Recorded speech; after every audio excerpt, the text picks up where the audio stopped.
The doors didn't open. They exploded. Wood splintered across the healing ward like shrapnel. Patients screamed. Nurses dove behind beds. The smell of pine and winter wind flooded the sterile room, followed by something worse. Blood. Alaric Sterling stepped through the wreckage. He was massive, 6'4" of pure alpha muscle wrapped in black leather and contempt. Behind him marched 6 warriors, each one armed, each one hungry. His voice cut through the chaos like a blade. Nobody leaves. Nobody calls for help. Tonight, we cleanse the weak from this pack. Dr. Silas Vance stepped forward, hands raised. Alaric, these are patients, injured wolves, children. You can't.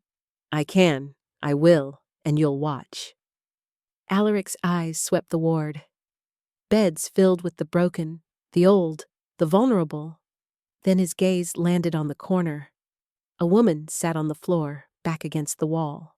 Tangled hair, stained clothes, a silver flask dangling from her fingers. She looked like she hadn't bathed in days. Alaric's lip curled. Move the trash out of my way. One of his warriors stepped toward her. She didn't move, didn't flinch, didn't blink. She just watched. Her eyes caught the overhead light, and for one fraction of a second, they glowed. Not gold like a wolf. Something colder, something older. The warrior hesitated. I said, move her. The woman raised her flask, took a long, slow drink, let the silence stretch. Then she smiled. It wasn't a friendly smile. Alaric had already forgotten her. That was his first mistake. Elowen Thorne had been invisible for 10 years. Not literally, but close enough. She watched Alaric's warriors fan out across the ward, her flask resting against her knee. 2 of them passed within inches of her. Neither looked down. She was furniture, background noise, the drunk who haunted the healing ward like a stain no one could scrub out. It hadn't always been this way, but that was another life. Another woman. Sahatam. 6 hours earlier. Morning light streamed through the ward windows. Nurses bustled between beds, checking vitals, changing bandages, pretending Elowen didn't exist. A young nurse named Petra stepped over her legs without breaking stride. Dr. Vance, the supply shipment is late again. Dr. Silas Vance looked up from his charts, irritation creasing his sharp features. He was handsome in a severe way. Silver temples, cold blue eyes, hands that had saved hundreds of lives, hands that had never once touched Elowen. And the drunk is still here, I see. He didn't look at her. Never did. Someone tell the custodian to remove her before rounds. She always comes back, Petra muttered, then stopped feeding her. Elowen took a drink. Let them talk. Words were just noise. But then... Hi! A small voice, close. Elowen lowered her flask. A child stood beside her. 7, maybe 8 years old. Her left arm was wrapped in bandages. A rogue attack 3 days ago. Her name was Miriam. You're always sitting here, Miriam said. Don't you have a bed? Don't need one. Everyone needs a bed. Not everyone. Miriam sat down beside her, uninvited. The nurses would scold her later. They always did. My mom says you're broken, Miriam whispered. That something bad happened to you, and now you're empty inside. Elowen's jaw tightened. Your mom talks too much. Is it true? Silence. Elowen looked at the child, at her bandaged arm, her curious eyes, her complete lack of fear. Go back to your bed, little wolf. You didn't answer. Some questions don't have answers. Miriam tilted her head. My dad used to say that, before he died. Elowen's hand froze on her flask. Something flickered behind her eyes. Something old. Something buried. Go back to bed, Miriam. This time, the child obeyed. Elowen watched her go, and for the first time in years, her hand trembled. 10 years ago, the northern compound, midnight. The snow was red before Elowen finished breathing. She stood in the center of 12 bodies. 12 rogues. 12 wolves who had thought themselves predators. They were wrong. Her blade dripped crimson onto the frozen ground. Her breath came slow and even, not from exhaustion, but from training. Shadows of the moon didn't pant, didn't sweat, didn't feel. They executed. 63 seconds. The voice came from the tree line. A man emerged, tall, gaunt, wearing the black cloak of a handler. His name was Corvus. His face was a skull wrapped in pale skin. "You're getting slower, Elowen." She didn't respond, just cleaned her blade on a dead man's shirt. "The council is pleased," Corvus continued. "This compound was feeding information to the eastern packs. You've severed their network in one night. Is there another target?" "Always." He smiled. It never reached his eyes. "But first, look at what you've done." Elowen looked. Bodies everywhere. Some had died mid-shift, frozen between human and wolf. Others had tried to run. None had made it more than 3 steps. "You're the best we ever made," Corvus whispered. "A perfect weapon. No hesitation. No mercy. No soul." Corvus tilted his head. "Excuse me?" Elowen turned to face him. Blood speckled her cheek like freckles. "You were going to say, no soul. That's what they call us. The soulless shadows. It's a compliment, is it?" She looked down at her hands. Red, warm, wet. 12 wolves, 63 seconds, and she felt nothing. That's when she realized the truth. She wasn't a weapon. She was a ghost wearing skin. 3 days later, Corvus found her quarters empty. No note, no warning, no trace. Elowen Thorne, the most lethal shadow of the moon in 3 generations, had vanished. The council searched for 2 years. They sent hunters. They sent other shadows. They sent threats and promises and bribes. None of them found her, because Elowen had done something no assassin had ever done before. She became invisible, not through magic, through something far more effective. She became worthless. 8 years ago, a nameless village. She let herself decay, stopped training, stopped fighting, stopped caring. She found a flask and never let it go. She shuffled instead of walked, mumbled instead of spoke, let dirt and shame accumulate like armor. Pack after pack, she drifted, never staying long, never connecting, just existing in the spaces between notice, the corners, the alleys, the healing wards where broken things went to be forgotten. The drunk, the vagrant, the trash. No one looked twice at trash. And that was exactly what she wanted. Present day. Elowen blinked. The memory faded. The healing ward returned. Fluorescent lights, antiseptic smell, the distant whimper of frightened patients. Alaric's voice boomed across the room. "Round them up. Anyone who can't walk dies first." Her fingers tightened on the flask. 12 rogues. 63 seconds?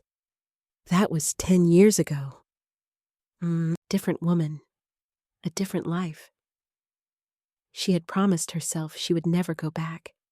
Never become that thing again. Never feel the hot spray of blood on her face or hear the wet sound of a blade finding home. But then she heard it. A small voice, trembling, terrified. "Please, please don't hurt me." Miriam. One of Alaric's warriors had grabbed her by her bandaged arm. The child screamed in pain. Something cracked inside Elowen. Not broke, not shattered, unlocked. She took one last drink from her flask. Then she set it down. For the first time in 10 years, Elowen Thorne stood without swaying. Her spine straightened, her shoulders squared. Her eyes stopped wandering and locked onto the warrior holding Miriam. No one noticed. Not yet. But they would. Oh, they would. The warrior released Miriam, not from mercy, from orders. "Leave the pups for now," Alaric commanded. "Secure the perimeter first. I want every exit locked." Miriam scrambled back to her bed, clutching her injured arm, tears streaming down her face. Her eyes found Elowen's across the room. Elowen gave her the smallest nod. Stay quiet. Stay small. Stay alive. The child understood. She buried herself under her blanket and didn't move. Smart girl. Dr. Vance was trying to reason with a hurricane. "Alaric, listen to me. The Pack Council will hear about this. You can't just—" "The Council?" Alaric laughed. "The Council is why we're weak. They protect the broken. They waste resources on wolves who will never hunt again." He gestured at the ward, at the elderly wolves in their beds, at the injured warriors recovering from border skirmishes, at the children too young to shift. "Look at them. Parasites. Drains on the Pack's strength. They're people. They're weight." Alaric's voice dropped to a growl. "And tonight, we cut the weight loose." Dr. Vance's face hardened. "You'll have to go through me. That can be arranged." A warrior stepped forward, massive, scarred, eager. "Wait." Alaric held up a hand. "Not yet. First, I want the good doctor to watch.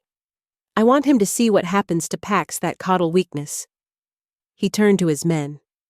"Where's the ward guardian? I expected resistance." Silence. Then one of the warriors grinned. "Found him this morning, boss, in the supply shed. Throat opened ear to ear." The patients gasped. A nurse collapsed against a wall, sobbing. Dr. Vance went pale. "Gregor is dead?" "Very." The warrior's grin widened. "Bled out like a pig. Didn't even see it coming." Alaric nodded, satisfied. "Good. Then there's no one left to play hero." His eyes swept the room one final time.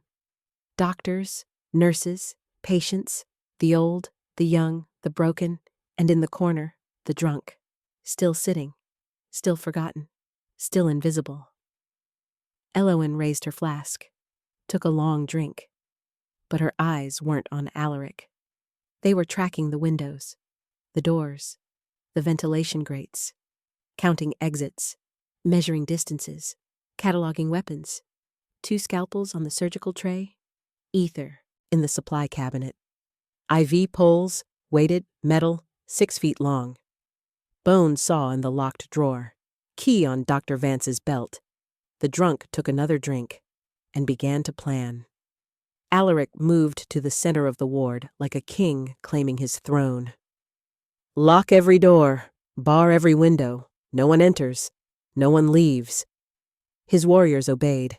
Metal scraped against metal. Locks clicked into place. The sound of freedom dying one bolt at a time. The patients huddled together. Some prayed, some wept. Most just stared, frozen in that peculiar stillness that comes before slaughter. Dr. Vance stepped forward again. "Alaric, whatever grievance you have with the council, these people aren't responsible. Take me as a hostage. Negotiate, but let the patients go." Alaric studied him with something like amusement. "You think this is a negotiation? I think you're smarter than this. Kill innocents, and every pack in the region will hunt you. You'll be—" Alaric moved, fast, brutal, no warning. His hand closed around Dr. Vance's forearm. Twisted. The crack echoed through the ward like a gunshot. Dr. Vance screamed. He collapsed to his knees, cradling his shattered arm against his chest. Bone protruded through skin. Blood dripped onto the white tile floor. "That's for interrupting me." Alaric released him. "Do it again, and I'll take the other one." The nurses rushed to Dr. Vance's side. He waved them off, face gray with agony, jaw clenched so tight the muscles bulged. Now! Alaric addressed the room. Let me explain what happens next. He began to pace, slow, deliberate, a predator circling wounded prey. The old ways are dying, packs grow soft. We protect the useless and wonder why our enemies grow bold. He stopped beside an elderly wolf's bed. The old man, 70 at least, blind in one eye, trembled beneath his sheets. This one. What does he contribute? What does he hunt? What does he provide? No one answered. Nothing. Alaric placed a hand on the old man's throat. He takes. He consumes. He weakens us. Please, the old man whispered. I have grandchildren. Then they'll learn an important lesson tonight. Alaric's hand tightened. Stop! Everyone turned. Dr. Vance had staggered to his feet, broken arm hanging limp, face white with pain. Take me instead. I'm the head healer. I'm worth more as a message. Alaric considered this. Then he smiled. Noble, stupid, but noble. He released the old man, walked toward Dr. Vance. I'll save you for last, Doctor. I want you to watch every single one of them die before I let you join them. He turned to his warriors. Begin the cleansing. Start with the ones who can't scream. In the corner, Elowen set down her flask. Not a dramatic gesture, not a declaration, just a quiet movement that no one noticed. She had heard enough. The drunk was done drinking. She rose slowly, still shuffling, still hunched, still invisible. A nurse brushed past her without a glance. A warrior walked within arm's reach without even turning his head. Good. Her hand drifted to the surgical tray. A scalpel disappeared into her sleeve. Then another. She shuffled toward the supply cabinet, opened it with trembling fingers. The trembling was fake now, muscle memory from years of performance.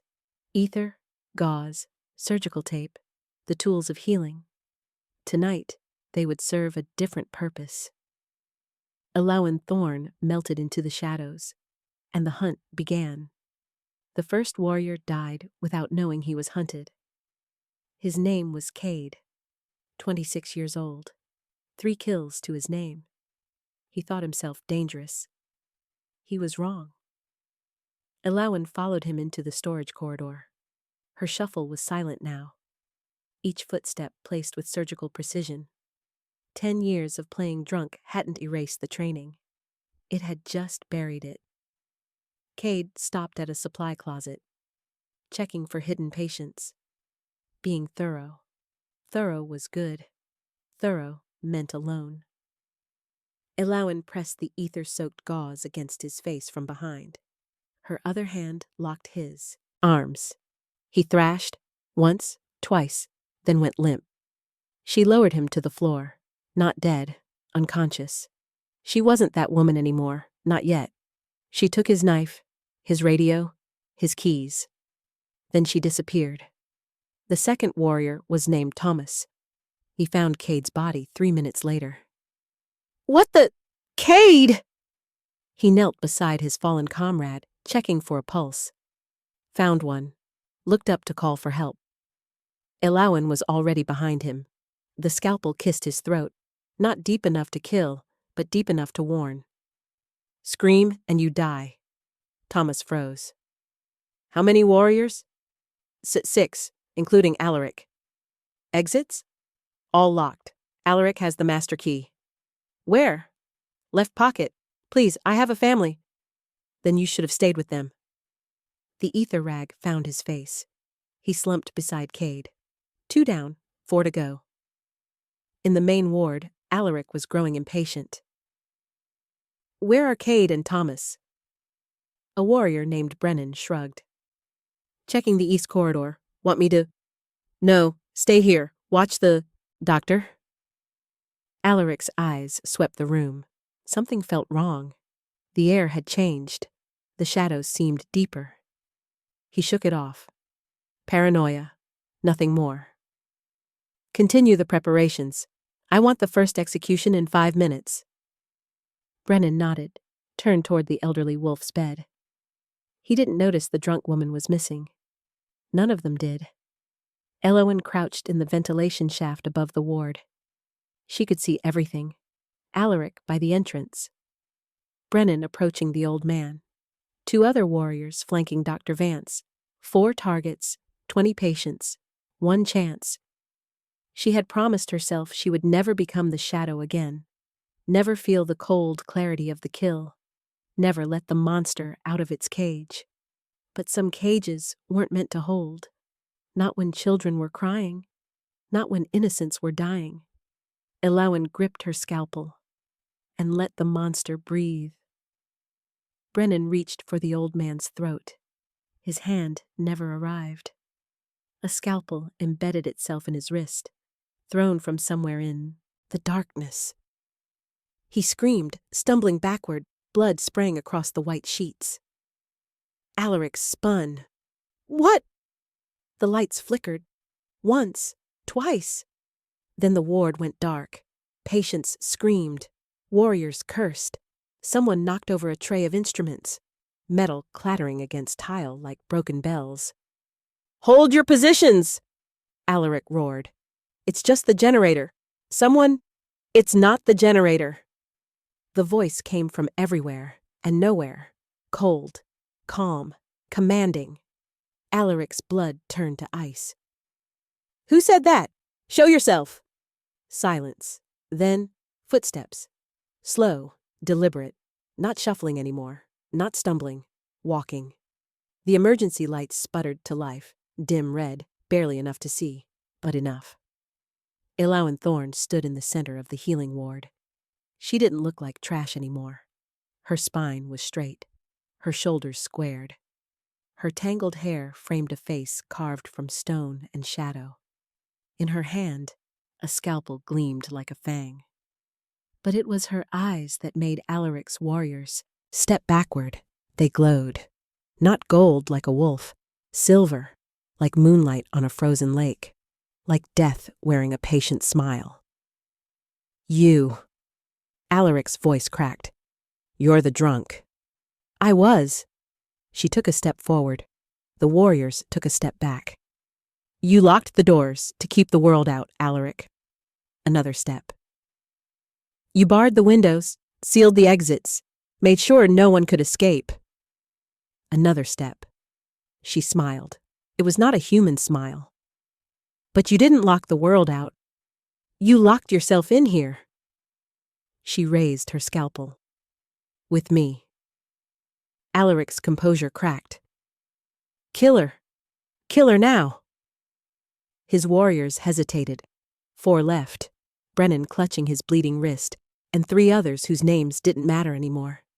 They would all fall the same. Elowen didn't wait for them to find their courage. She moved, not ran, not charged, flowed, like water through cracks, like smoke through keyholes. One moment, she was in the center of the ward. The next, she was gone. Where did she go? The emergency lights flickered. Red shadows danced across the walls. Find her! Alaric grabbed the nearest warrior, a thick-necked brute named Oren. Take Brennan. Check the east corridor. You two... He pointed at the remaining pair. West wing. Flush her out. What about you? Alaric drew a long knife from his belt, silver-edged, meant for killing wolves. I'll guard the doctor. She wants to play hero? She'll have to come through me. The warriors split up. That was their second mistake. Oren dragged Brennan down the east corridor. Stop whimpering. It's just a cut. She threw it from 30 feet. Brennan's voice trembled. In the dark. Who throws a scalpel 30 feet in the dark? Shut up and focus. She's one woman. Did you see her eyes? Oren didn't answer. He had seen them. He was trying very hard not to think about them. They reached the supply closet. The door was ajar. Cade? Oren pushed it open. Tomas? Bodies, 2 of them, unconscious on the floor. Oh, gods. Brennan stumbled backward. She already... The lights died. Complete darkness, not even the emergency red. Brennan screamed, "Oren! Oren, where are?" A sound, wet, quick, like a whisper made of meat, then silence. Brennan spun in circles, blind, bleeding, terrified. "Oren! Oren!" Nothing. He fumbled for his radio. His hands were shaking too badly to find the button. "Please, please, I don't want to die. I have children. I have..." "Then why did you come here to kill them?" The voice was right behind him. He turned. The ether rag found his face. Brennan's last thought before darkness took him was simple. She smells like antiseptic and old whiskey. Then he thought nothing at all. Elowen stepped over his body. 4 down, 2 warriors left, plus Alaric. She retrieved her scalpel from Oren's shoulder. He would live, probably. The wound wasn't deep enough to kill, just deep enough to drop. She could have killed them. The old Elowen would have. 63 seconds, 12 bodies. No survivors. But that woman was dead. She had killed her in a snowfield 10 years ago, surrounded by corpses that meant nothing, holding a blade that felt like an extension of her emptiness. Tonight, she would prove she was something different. Tonight, she would save instead of slaughter. She wiped the scalpel on her sleeve. 2 more warriors in the West Wing, hunting her. Poor fools. They had no idea that in this darkness, in this ward, surrounded by the tools of healing and the stench of fear, she was home. Elowen melted into the shadows and went hunting. The 2 remaining warriors moved through the West Wing like men walking through a graveyard. Their names were Declan and Morrow. Veterans. Killers. Wolves who had survived border wars and rogue incursions. None of that mattered now. "Stay close," Declan whispered. "Back to back. She can't take us both if we..." A gurney exploded out of the darkness. Morrow took it full in the chest. Metal and momentum slammed him into the wall. Ribs cracked. Air fled his lungs. Declan spun, knife raised. Nothing. Just shadows and the distant hum of dying machines. "Show yourself, coward!" Silence. Then, a sound. Above him. He looked up. Elowen dropped from the ventilation shaft like a spider descending on silk. Her legs wrapped around his throat.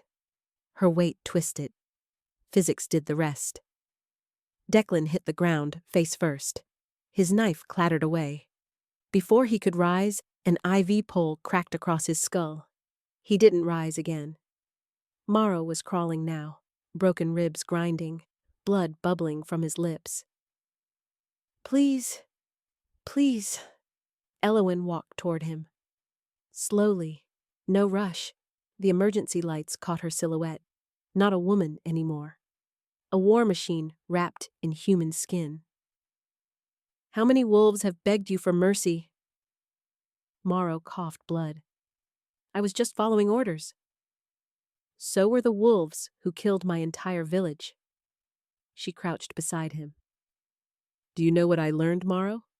Following orders doesn't wash blood from your hands. It just means someone else aimed the blade." He whimpered. She pressed 2 fingers against his carotid artery. Precise. Clinical. "Sleep." His eyes rolled back. Unconsciousness claimed him. Back in the main ward, Alaric heard the silence. No radio chatter, no footsteps, no screams, just nothing. "Report!" He keyed his radio. "Oren! Brennan! Someone answer me!"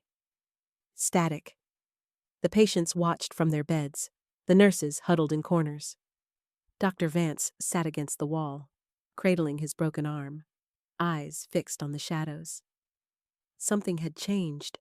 The fear in the room had shifted. It was no longer flowing toward Alaric.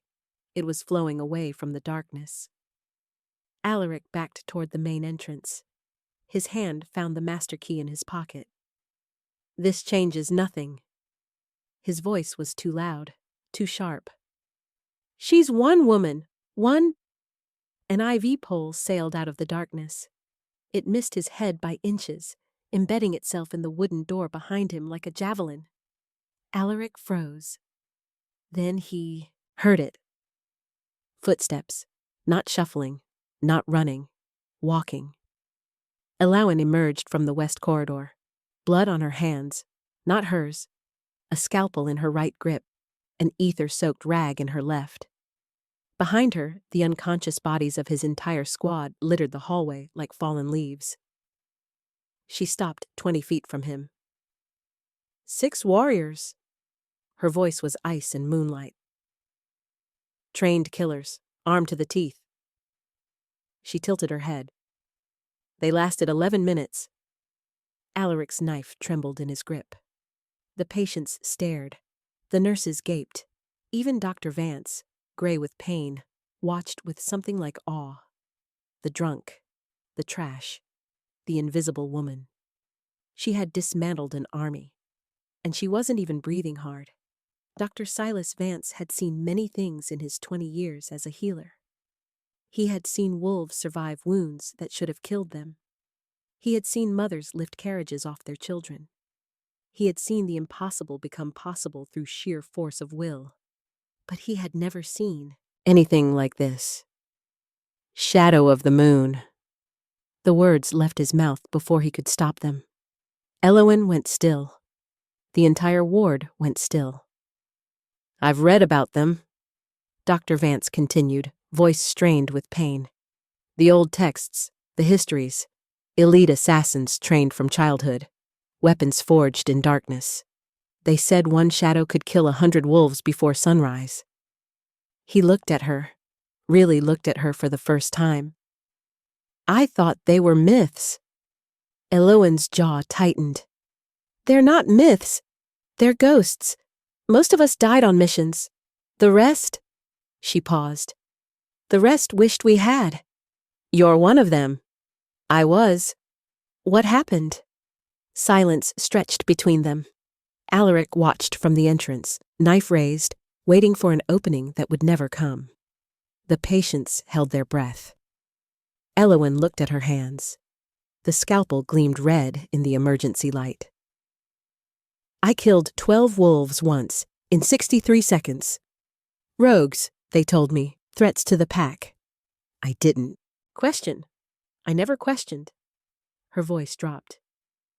Then I saw a photograph in one of their pockets. A woman, 2 children, a family. She closed her eyes. He wasn't a rogue. He was a farmer who refused to sell his land to the council. They sent me to solve their problem. Dr. Vance said nothing. That night, I looked at my hands and realized they weren't my hands anymore. They belonged to the council, to the handlers, to everyone except me. She opened her eyes. So I took them back. I disappeared, became nothing, became trash. Why stay here, in this ward? Elowen's gaze drifted to Miriam's bed. The child was watching from beneath her blanket, eyes wide with terror and wonder. Because the weak deserve protection, not death. She turned back to Alaric. Some people forgot that. Alaric snarled. Pretty speech from a killer. Yes. Elowen raised her scalpel.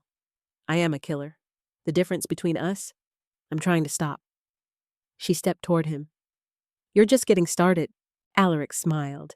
It was the smile of a man holding one final card. Brennan. Elowen's eyes narrowed. Brennan is unconscious. East corridor. Not Brennan. Alaric's smile widened. His brother. A door creaked behind her. She turned.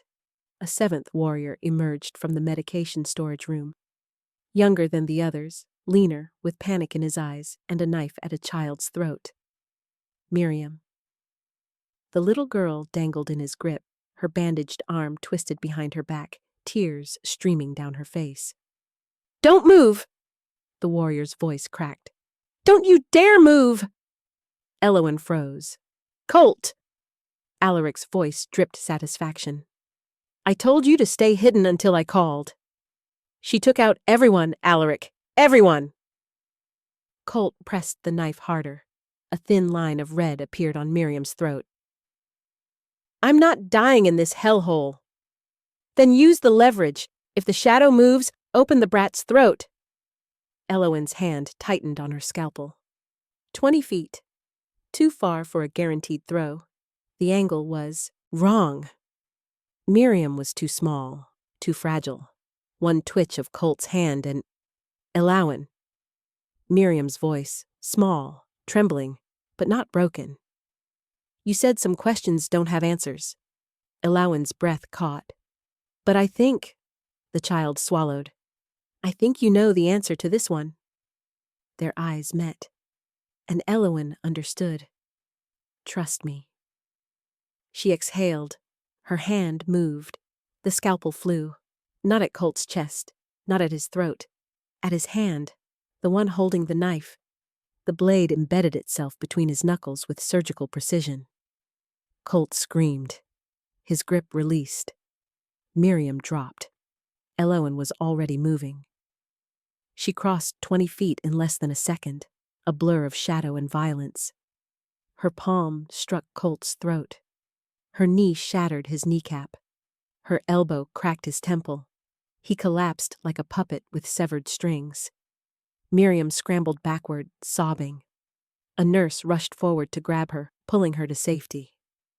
Elowen stood over Colt's unconscious body. 7 warriors. All down. None dead. She turned to face Alaric. He was alone now. No army, no leverage, no escape. Just a monster and the woman he had dismissed as trash. Still think I'm furniture, Alaric? His knife trembled. What are you? Elowen walked toward him, slow, inevitable. I'm the thing that happens when you threaten the weak. She smiled. I'm the consequence. Alaric lunged. Desperation made him fast. Fear made him sloppy. Elowen sidestepped his slash like it was moving through water. Her hand caught his wrist. Twisted. The knife clattered to the floor. Before he could react, she had him. Her arm locked around his throat. Her scalpel pressed against his jugular. Not cutting, but close enough that he could feel his own pulse pushing against the blade. On your knees. Go to hell. She pressed harder. A bead of blood rolled down his neck. I've been to hell, Alaric. I lived there for 15 years. Killed for it. Bled for it. Lost my soul to it. Her voice dropped to a whisper. You don't scare me. She kicked the back of his knee.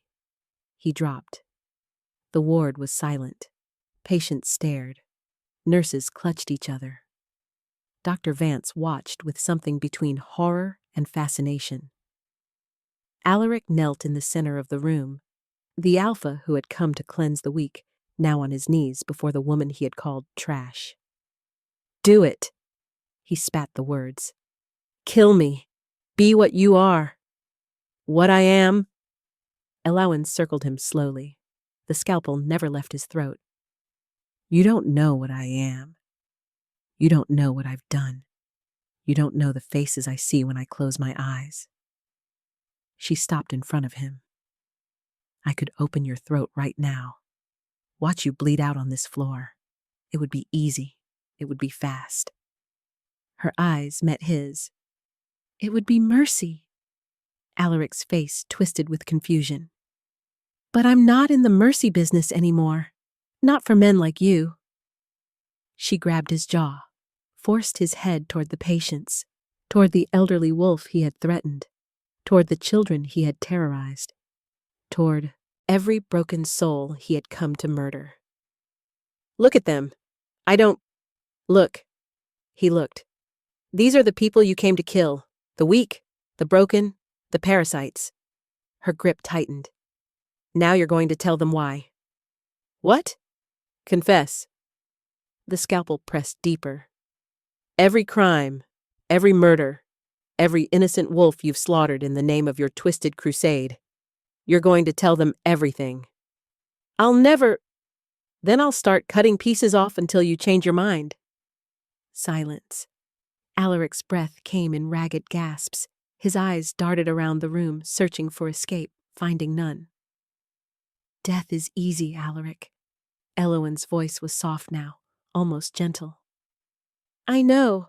I've given it to dozens, hundreds. Death is a door. You walk through, and it's over.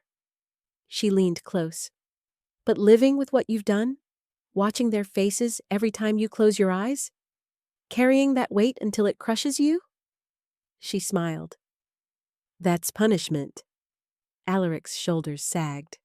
Something broke behind his eyes, and slowly, painfully, the Alpha who had come to purge the weak began to speak.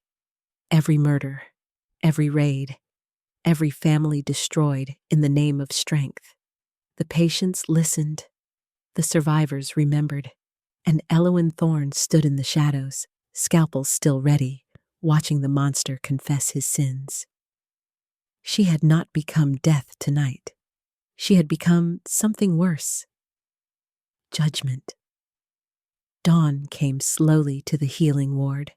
Gray light crept through the barred windows, washing away the red emergency glow, revealing the aftermath of the night's siege. Unconscious warriors lined the corridors. Medical equipment lay scattered like bones after a feast. Blood stained the white tile floors, but none of it belonged to the innocent.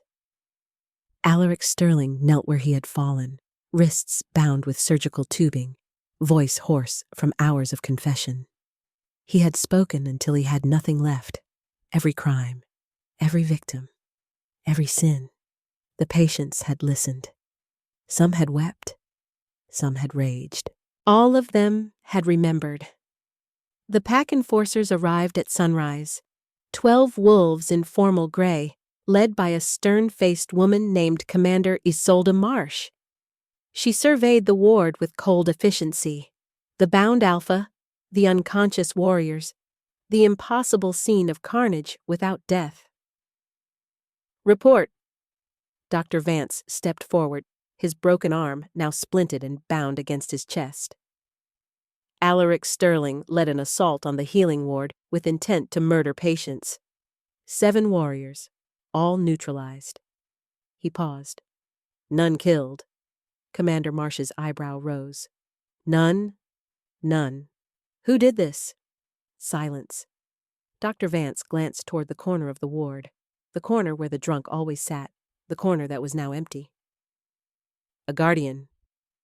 Commander Marsh followed his gaze, found nothing. I'll need a name for my report. I don't have one. It wasn't a lie, not entirely. Elowen Thorne had never existed, not officially.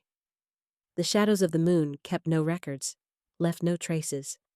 Even their ghosts were invisible. Commander Marsh studied him for a long moment. Then she nodded. Very well. We'll take Sterling and his wolves into custody. The council will want to review his confession. She gestured to her enforcers. They lifted Alaric from the floor, dragging him toward the shattered entrance. He didn't resist. He didn't even look up. Something had broken inside him during the night. Something that would never heal. Good. The ward slowly returned to life. Nurses began cleaning. Patients began breathing. The elderly wolf Alaric had threatened sat up in his bed and wept with relief. Dr. Vance walked through the chaos, coordinating repairs, comforting the frightened, doing what healers do. But his eyes kept drifting to the corner, still empty, until it wasn't. Elowen sat against the wall, legs stretched out, flask in her hand. Same tangled hair, same stained clothes, same invisible presence, as if nothing had happened. Dr. Vance approached, slowly. He lowered himself to the floor beside her, difficult with one arm, but he managed. Silence stretched between them. The ward guardian position is open. Elowen took a drink. I heard. I've been looking for someone who sees threats before they arrive. Someone who protects the weak without needing recognition. Another drink. Someone like you. Elowen's hand stilled. Across the room, Miriam was finally sleeping, peaceful, safe. Her bandaged arm clutched a stuffed wolf one of the nurses had found. I don't do titles. Then don't take a title. Dr. Vance met her eyes. For the first time, he truly saw her. Not the drunk, not the furniture, not the trash. The woman who had saved them all. Just stay. Silence. The word hung in the air like a prayer. Stay. Such a simple thing. Such an impossible thing. For 10 years, Elowen had drifted, never belonging, never connecting, never allowing herself to be seen.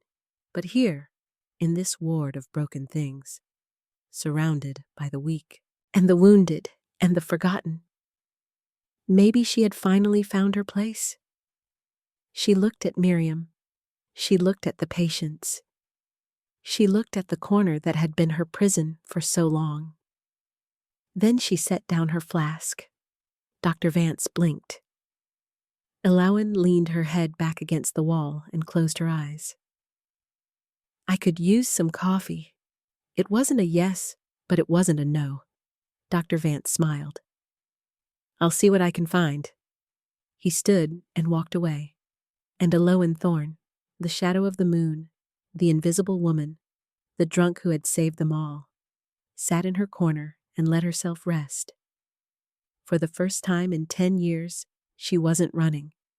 She was home. And so the drunk became the guardian, not through titles, not through recognition, but through choice. Elowen Thorne had spent 10 years running from what she was. That night, she finally discovered what she could become. Some monsters protect, some shadows heal, and some outcasts are exactly where they need to be. If this story moved you, subscribe and hit the bell, because the next chapter, it's already waiting.